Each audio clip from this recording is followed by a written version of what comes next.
একজন ব্যক্তি চোখ দিয়া খারাপ খারাপ জায়গায় দৃষ্টি করে। একজন ব্যক্তি মেয়ে লোক দেখলে তেরা নজরে চাইয়া দেখে। কানের ভিতরে হেডফোন লাগাইয়া অশ্লীল গানগুলো শোনে। কোরআনের আয়াতের শ্রবণ তারা শুনতে চায় না। ও জাহাপনা, হাত যায়া চুরি করে ডাকাতির তলোয়ারটা হাতে নেয়।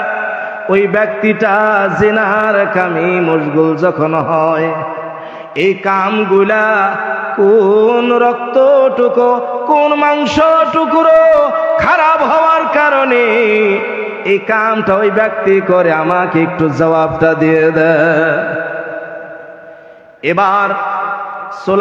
এবার দাউদ আলাইহিস সালাম বলে, যার অন্তরটা খারাপ হয়ে যায়, যার অন্তরটা খারাপ হয়ে যায়, ওই ব্যক্তিটা খারাপ খারাপ কাম করে। মেয়েদেরকে কুনজরে দেখে, কান দিয়া অশ্লীল কথাগুলা শুনে, আর মুখ দিয়া খারাপ খারাপ ভাষা কয়। চুরি করার জন্য হাতটাও তার আগ বাইরে যায় কি না?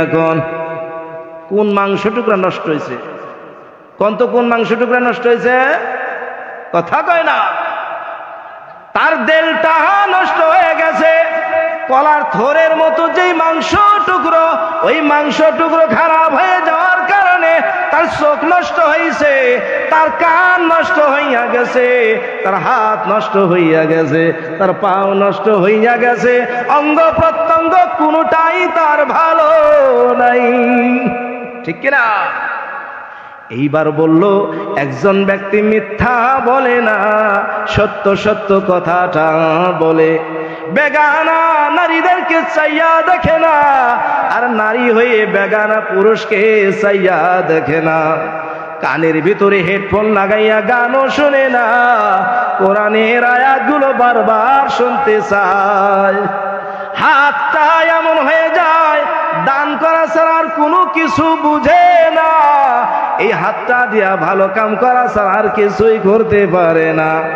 ঠ্যাং দিয়া যখন হাইটা যায়, খারাপ জায়গায় যায় না, মসজিদের দিকে তাড়াতাড়ি চইলা যায়, দিনের মজলিসের দিকে তাড়াতাড়ি চইলা যায়। মানুষের ভিতরে কোন মাংস টুকরো ভালো হওয়ার কারণে এই ব্যক্তিটা এইগুলো কাজ কইরা থাকে। দাউদ আলাইহিস সালাম বলে, যার দিলটা ভালো হইয়া গেছে, ওই ব্যক্তিটা সমস্ত ধরনের ভালো ভালো কাম করে। তার চোখ দিয়া কোরআনের আয়াত দেখে, দুনিয়ার আল্লাহর নিয়ামত গুলা দেখা প্রশংসা করে, কান গুলা কোরআনের আয়াতগুলো শুনি, ভালো ভালো কথাগুলো শুনে। ঠিক কিনা কোন? এবার লুকমান বলে, যাব না, আপনি আমার উত্তরটা সঠিক সঠিক দিলেন।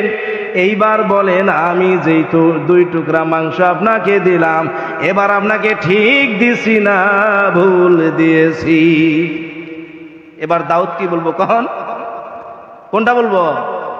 হ্যাঁ, এবার দাউদ আলাইহিস সালাম বলতেছেন, সত্যি তুমি জ্ঞানী, তোমার মতো জ্ঞানী আমি দেখতেছি না। এরকম মহাপণ্ডিত তুমি আমার দেশে।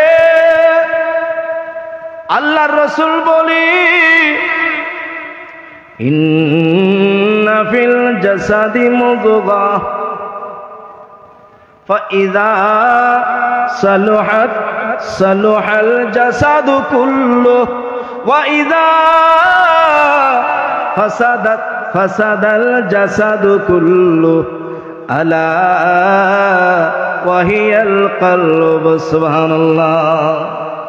আল্লাহর রাসূল বলে, একটা দেহার মাঝে, একটা জিসিমের মাঝে এমন এক টুকরা মাংস রয়েছে, যেই মাংস টুকরো যদি ভালো হয়ে যায়, যদি পবিত্র হয়ে যায়, যদি নেক হয়ে যায়, তার সারাটা অঙ্গ পবিত্র হয়ে যায়, তার সারাটা অঙ্গ ভালো হয়ে যায়।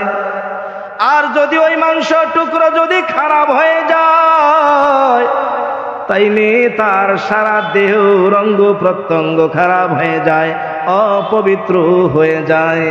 আল্লাহর রাসূল বলে, সাহাবারা রে, জানিয়া রাখো ওই মাংস টুকরোর নাম হইল অন্তর।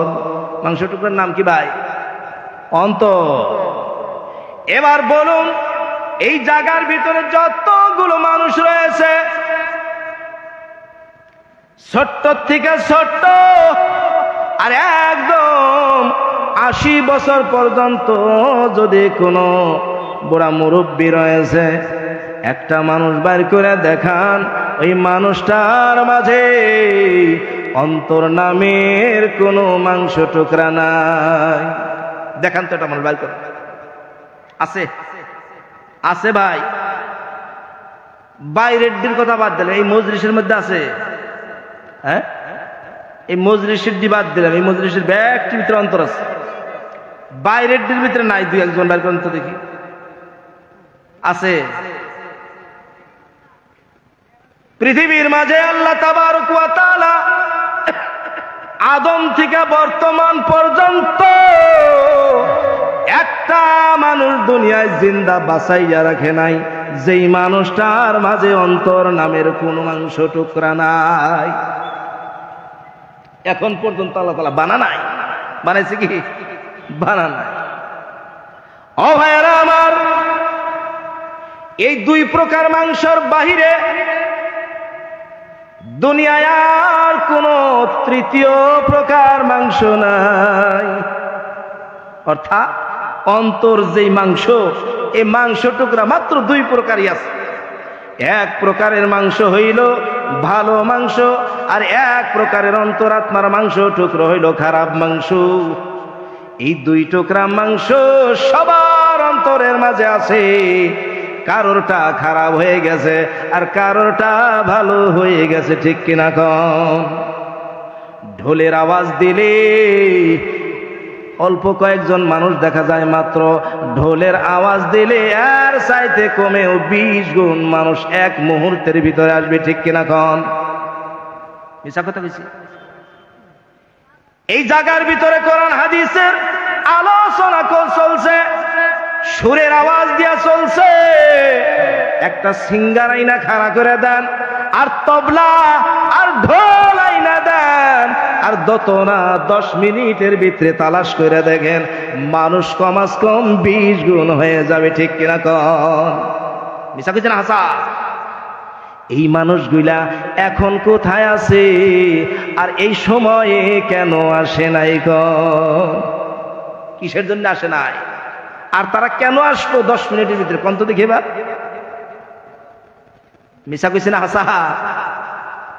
তার মানে হইল অন্তরের ভিতরে হারাম রক্ত জন্ম নিয়া অন্তরাত্মাটা হারাম হয়ে গেছে।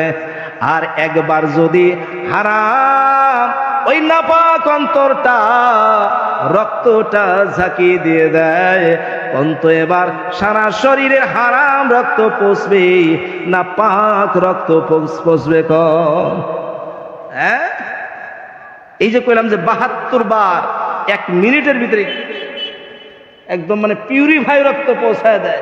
আমরা মনে মনে ভাবি তাহলে তো আমার রক্ত পাকই আছে, বেদাল তো নাই, এটা তো শুদ্ধ রক্তই। ভাই, শুদ্ধ রক্তর 2 প্রকার। একটা হইল চুরি করা, ডাকাতি করা। কামাই নিয়া যদি আমি অন্তরের মাঝে রক্ত তৈয়ার করে বানাইয়া দেই, এমনি তো রক্তটা ঠিকই আছে, কিন্তু ওই রক্তটা জাহান্নাম ছাড়ার কোথায়ও যাবে না। জাহান্নামটা পবিত্রদের জায়গা না, জাহান্নামটা হলো অপবিত্রদের জায়গা। যেই ব্যক্তিগুলোর অন্তরের মাঝে হারাম কাম দেখলে ভালো লাগে মনে কইরা নেন, ওই অন্তরের মাঝে হারাম রক্ত আছে, আর ওই অন্তরটা হারাম রক্তের দ্বারা মাংসপিণ্ড হয়ে গেছে। সারাটার রক্ত সারা শরীরের মাঝে সঞ্চার করছি, একটা কোষ পর্যন্ত আর হালাল নাই। আছে ভাই, আমার আগের বক্তায় বলে গিয়েছে আবু বকর সিদ্দিক রাদিয়াল্লাহু তাআলা আনহুর একটা ঘটনা, আমি ঘটনা বলতে যাব না, কিন্তু আবু বকর সিদ্দিক রাদিয়াল্লাহু তাআলা আনহু এই কথাটুকু বলে দিয়েছে, যেই ব্যক্তির ভিতরে এক লুকমা হারাম মাল ঢুকিয়াছে, ওই হারাম মালের জরিয়তে যেই রক্ত মাংস টুকরো তৈয়ার হয়ে গিয়েছে, ওই মাংস টুকরো জাহান্নামে যাবেই যাবেই যাবে। কোথায় আছি ভাই? মনে মনে ভাবতেছি যে আমরা মুসলমান জান্নাতে যাব। মুসলমানের ঘরে জন্ম নিলে মুসলমান হয় না, যেমন নাকি ডাক্তারের ঘরে জন্ম নিলেই ডাক্তার হয় না, ইঞ্জিনিয়ারের ঘরে জন্ম নিলেই ইঞ্জিনিয়ার হয় না। হয় কি ভাই কোন? মুসলমানের ঘরে জন্ম নিলেই সে মুসলমান হয় না। মুসলমান হওয়া ঠেলার কাম, ডাক্তার হওয়া যেইভাবে ঠেলার কাম, ইঞ্জিনিয়ার হওয়াটা যেইভাবে ঠেলার কাম।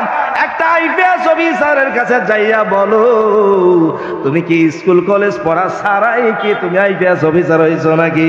সে বলবে ভাই রে, আমার জীবনে দুঃখের সীমা নাই। বাপের অজস্র টাকা পয়সা থাকা সত্ত্বেও আমি মন খুলিয়া বেড়াইতে পারি নাই, মন খুলিয়া খাইতেও পারি নাই। অন্ধকার কোঠার ভিতরে জেলখানার মতো আমার বাবাই বন্দী করে রাখিয়াছে, এর বদৌলতে আমি আজ এই আইপিএস অফিসার হইতে পারছি। ঠিক কিনা ক? ও ভাইয়েরা আমার, এমনি এমনি জান্নাত পাওয়া যাব? হ্যাঁ, আল্লাহ তাবারক ওয়া তাআলা বলেন, কিছুগুলো আয়াতের সারমর্মগুলো আমরা জানি না নাই। আল্লাহ তাবারক ওয়া তাআলা বলেন, ওয়ামান আরাদাল আখিরাতা ওয়া সাআলা সা'য়াহা ওয়া হুয়া মুমিনুন ফাউলাইকা কানা সা'য়ুহুম মাশকুরা। ওয়ামান আরাদাল আখিরাতা ওয়া সা'আলা সা'য়াহা ওয়া হুয়া মুমিনুন ফাউলাইকা কানা সা'য়ুহুম মাশকুরা।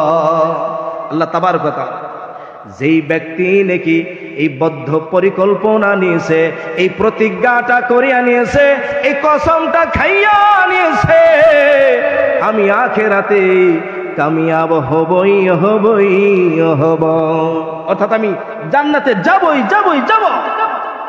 আল্লাহ তাবারক ওয়া তাআলা বলে, এই প্রতিজ্ঞাটা নিয়ে বসিয়া থাকে নাই।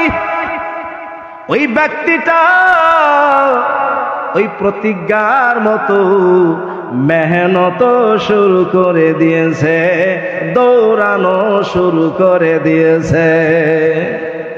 যেভাবে প্রতিজ্ঞা নিছে, যেইভাবে সে বদ্ধ পরিকল্পনা নিছে, সেইভাবেই সে দৌড় দিছে, কামড় শুরু করে দিছে।